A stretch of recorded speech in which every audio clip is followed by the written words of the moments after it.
ለች መስልክ ቡባቴ አንተ እኔን ከልብ አይደለም ያፈቀርከው። መጀመሪያም ለምንድነው ለዚህ ልጅ አሳልፈ እየሰጠክ አለችና እቺ ዴዚናት ዴዛቺ ቃጭን ልጅ ሚጥሚጣ ማለት ነው።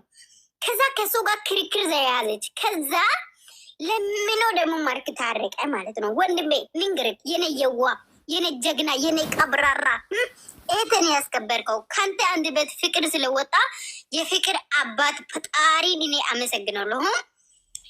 እና አንድም ፍቅርን ከአንድ በት ካወጣክ ማሬ ልንገርህ ብዬ ነው የኔ ሸበላ ወንድም። እሷ ምንም ልትል ትችላለች። አሁን እሷ እንደዚህ ብላለች ብለ ብቻ መኪና ቁልፍ ይዘ ሌላ ቦታ አትሂድ። መኪና ቁልፍን ወይ ብላ ጊዜን ውስጥ ጨምርና ቆልፍ። ወይ ማን ነው ይሄ ከንተ ጋር ያለው ለጥቁሩ ልጅ ስጠው። ከዛ እሷን በቃ በፍቅር በቃ አይኗን ነይ ጠጋበል ብለ አይኗና አይንን አፈጣው። አይንና አይንን ሁለቱን ነይ በላት። ከዛ አይኗ ውስጥ እንባ ካለ አንተን ለ5 ደቂቃ ለ5 ሰከንድ በላት። ከዛ አንተን እሷ በደንብ ስታይ መሬት ካየች ታፈቅራለች። ሰው ሁሉ ወተት ጠጪ ያለኝ ነው ወይ? ለማን ነው ማሬ ይሄ ወተት? እንዲህ ታደርጋለህ? እኔን እንግዲህ ወንድሜም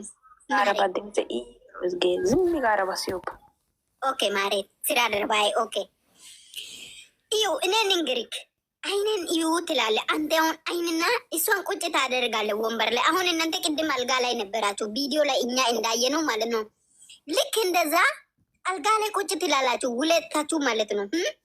ከዛ ስልክ ወላ ካሜራ ወላ ክልሺ ነገር ዞር ታረግና አይኗን ታፈጣለች። እሷ መጀመሪያ በውሃ ታጥባት ትምጣ እሷ ማለት ነው። አንተም በውሃ ታጥበና ከዛ በመንሸፌ በስነ ስርዓት ካደረቃችሁ በኋላ ለ5 ሰከንድ አይንን በላት በላት። ከዛ አንተን ደግሞ ለ5 ሰከንድ አይኗን ያት። ከዛ በኋላ አይኗ መሬት ካየ መሬት አይኗ መሬት አንተን ማየት ካልቻለች በቃ አይኗ ለብ ካለ ልክ አንተን ደግሞ አይንክ ለብ ካለ ሁለታችሁ ተቃቀፉና አልቅሱ። ከዛ የእውነተኛ ፍቅር ይወጣል ማለት ነው። አፈቅርሻለሁ ሳይባል ራሱ ይበቃል ይሄ ነገር ማለት ነው። ንንገሪክ ቡባቴ ብዬ ነው ወንድሜ፣ የኔ ቀብራራ ወንድም በጣም ወዳለሁ አከብራለሁ። አንተ ቡታጀራ ላይ መጀመሪያ አንተ ለሴት ልጅ ክብር አለቃው አውቃለሁ ወንድሜ። አሁንም ኤተን እንደዛ ብለ እኔ በኤተን ልኮራ ስላደረግ አመሰግናለሁ። ከሴት አንድ በት ፍቅር ሳይወጣ አንተ ስላልክ ፈጣሪን አመሰግናለሁ። አንተም አፍርጣል። አሁን ታገል ስራክ በቃ አሁን መታገል ነው። አትሽሻው በእግዚአብሔር ቡባቴ። ይሄ ላንተ ነው የኔ ወንድም ማለት ነው። ምንም ትበል ጊዜ ስጠኝ ትበል። አንድ ወርም ጊዜ መስጠት ካለባት ትስጥ፣ ችግር የለም። አንድ ወር ችግር የለም። ታውቃላችሁ አንድ ወር ለምን አንድ ወር ሳይሆን 3 ወር አይሆንም? እሷ ካለች ጊዜ ስጣት፣ እሷን ተንከባክባት። በቃ የሆነ ጽጌረዳ አምጣ ፍቅር የሆነ በቃ አንተ ታውቃለህ። እሷ በፍቅር ጠብ ልታደርግ ትችላለህ። አሁን አንተ በቃ ማትፈልግ በቃ እኔ አልጎዳ ንገሪ፣ እውነቱን አትበል። እንዲህ በል ማሬ። እኔና አንቺ ይህን ሁሉ አመት ቆይተን እንዲህ የተፈቃቀረ ነው። አንዱ እርስ በርስ ሰው ሲመጣ በጣም እየቀናን ነው። ስለዚህ አንቺ ምንን ታፈቅሪያለሽ፣ እኔም አንቺም አፈቅርሻለሁ። ሁለታችን እስኪ እንተያየ ትላለህ። አንተን እሷ ሲታይ አይኗ ላይ ፍቅር ይኖራል አይደል? ሲጀምር እኮ እኛ እናውቃለን ፍቅር ያለ አይን። አሁን እኔ አውቃቸዋለሁ ከሁለታችሁ ማን እንደው በጣም እንደሚወድ እኔ አሁን አውቃለሁ። እዚህ ጋር መናገር አልፈልግም እንጂ ፍቅር ውር ነው። ፍቅር ቡባቴን አስለቅሰው ፍቅር ፈጣሪ መድኃኒዓለም ኢየሱሴ ወይ አመሰግናለሁ። ፈጣሪ አመሰግናለሁ። እኔ ምንም አልችልም፣ ምንም ልል አልችልም። ፈጣሪ ወይ ቡባቴ ወይ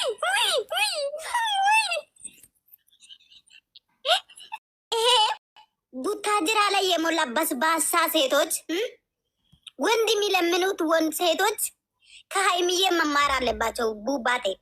ስለዚህ ሀይሚዬ ደግሞ ሳምንት እንትስጥ 15 ቀን እንትስጥ ትቀመጥ ትሄድበት። ኦኬ ከዛ ቡታጅራ ላይ ወንድን አፈቅራለሁ ቀለበት አርግልኝ እኔ ላንተ ወልጃለሁ የሚል ሁሉ ከሷ ተምሮ እንደሷ ትልቅ ደረጃ ደርሶ ወንድ መጥቶ አፈቅርሻለሁ የሚል ደረጃ ይደርሳሉ አይደል? ቡባቴ የኔ ሸበላ ወንድም ማለት ነው። ተከበር አንተ ተከበር ወንድሜ፣ ውለድ ክበድ።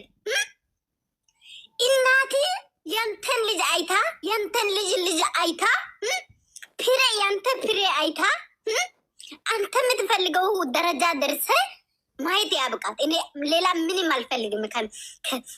ከእግዚአብሔር ለእግዚአብሔር የምነግረው ይሄ ነው ማለት ነው። ቡባቴ አሁን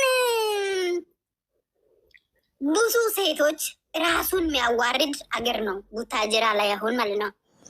እኔ በፍጹም ኢትዮጵያ ውስጥ ሴት ወንድን አፈቅራለሁ ሲል ሰምቼ አላውቅም ጋይዝ። ከዛ እኔ እንንገራችሁ ጋይስ፣ ልቤ ላይ ሁሌ ያለው ፕራቻ ምን እንደሆነ ታውቃላችሁ? እግዚአብሔር ወይ እኔ ማመልከው አምላክ ፈጣሪ ቡታጀራ ሰው ሁሉ ከወንድ ፍቅር ያዘኝ ብሎ ሴቶች ያወራል። ከሀይሚ አንድ በት ይሄ እንዳይወጣ ብዬ ጸሎት ሁሌ ጸሎት አደርጋለሁ ማታ ማታ ማለት ነው። ግን የኔ ፈጣሪ የኔ መድኃኒዓለም የኔ ኢየሱስ እኔን አላዋረደኝም። ቡባቴ የኔ አባት ለምንድን ነው ግን አንተ ትላንትና ቾክያለሁ ብለህ ነገርከው? በእናትህ እኔ አንተ በቃ ፈጠንኩኝ ስትለኝ ማለት ነው እኔ እዚህ ልቤ ድው ድው ድው ድው ማለት ጀመረ። ሁለት ዓመት ሙሉ ሰው ቆይቶ እንዴት ነው በአንድ ቀን አዳር እምቢ ብሎኛል ሲባል ማለት ነው እኔ እዚህ ጋር አልጋ ላይ ውድቅ ነው ያልኩኝ። እንዴት ነው አሁን ይሄ ፍቅር? ጋይ ዘፈን ከፍታችሁ እኔ እንደው ሊጨፍር ማለት ነው። ይሄ አሁን ትላንት እኔ ጨፍሬ ቂጥና ወገቤ ዞሯል። ዛሬ ደግሞ ቡባትና ሀይሚ አልጋ ላይ እያለቀሱ ነው። አሁን ይሄ ምን ይባላል ጋይስ? እኔ እንደው ኢትዮጵያ መሄድ አለብኝ ለእነዚህ ልጆች ብዬ